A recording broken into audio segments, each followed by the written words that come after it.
Hey, it's another installment for a family devotional on the attributes of God during this time of quarantine, isolation, and that sort of thing.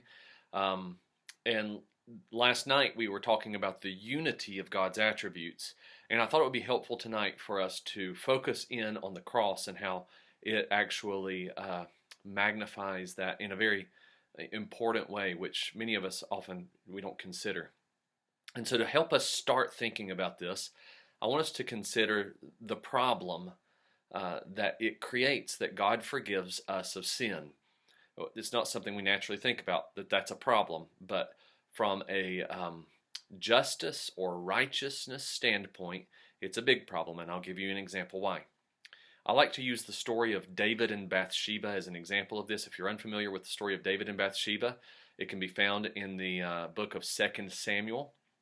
And there, David looks out of his window and sees a woman bathing on the roof of her house, and he lusts after her, and he has her come to his palace. He sleeps with her. She becomes pregnant. He then sends for her husband, who is one of his chief soldiers that's at battle, and brings him home and tries to concoct a plan that her husband, his name is Uriah, will sleep with his wife, and then Uriah will think that the baby is his, and everything will be kind of glossed over. But through a sequence of events, Uriah won't go sleep with his wife whenever David brings him back from the front lines. So David has to go to plan B, and that is to arrange for Uriah to die in battle. So at the end of it all, David has committed adultery, and David has committed murder, or at least he's planned for the hit to be taken out on Uriah. Both of these are capital offenses in the Old Testament, worthy of the death penalty. And God confronts David through a prophet named Nathan, and when David repents, God says, "Your sin has been removed from you." Now, consider the problem of this, and let's take it a bit further. Let's imagine that the devil, and this is hypothetical, but not outside of the realm of possibility, who is known as the great accuser of the brethren. He is this being that enters into the heavenly court with accusations against God's people, and would come into God's presence with this David issue in tow, and would say, "See, you're not a righteous God. You're not a just God. You play favorites. David's your boy, and you've just allowed him to get away with murder and adultery."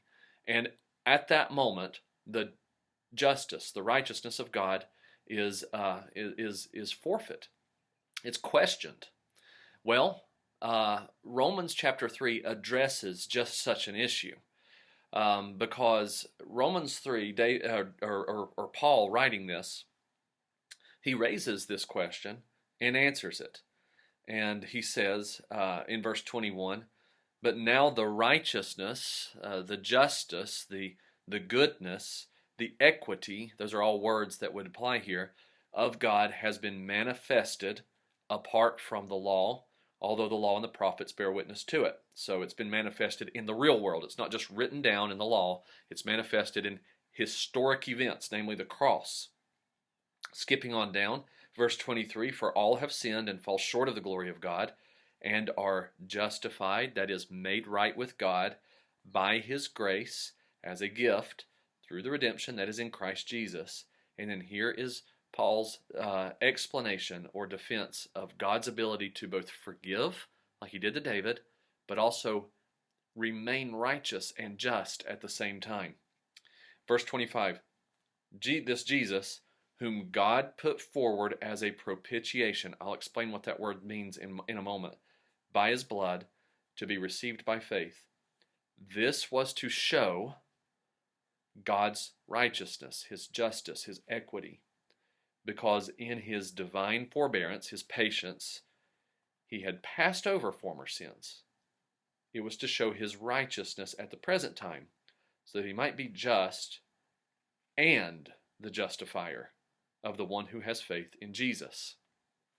All right, so Paul is picturing the fact that God, throughout all history, has been passing over sins like David's, and He has not been giving them their full measure of justice. He might show some wrath in certain situations, but the full measure of what sin deserved, God was not showing it. He was exercising forbearance, patience, passing over these things in expectation of something that would have its that would make all of these things right. That thing is the cross of Christ, which Paul says is a propitiation. Now, this word captures what is happening that brings God into a state of being able to be both just, as he says there at the end of that passage, and the justifier of sin. I know this is high theology, but I hope you'll hang with me. I like the thought of propitiation, and this video may go a little longer than the others, being like light passing through a lens. You know, light like we see in the atmosphere around us, it's white light. It's made up of the visible spectrum, Roy G. Biv, and these are all various wavelengths of light at various heights and so on, and lengths between them. And depending upon that wavelength is the color that you see.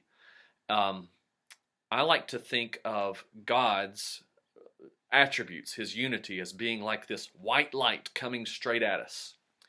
And therein that is God's love and mercy and grace, those wavelengths, but at the same time there is his wrath and justice also manifested in God's attributes, character coming straight at us.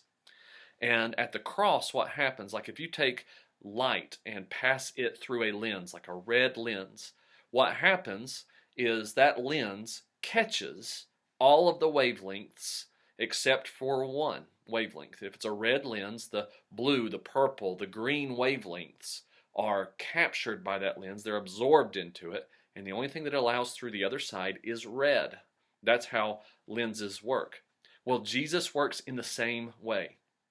The attributes of God, his wrath, justice, love, and mercy, are passing through Jesus so that us on the other side only receive those positive attributes on our behalf.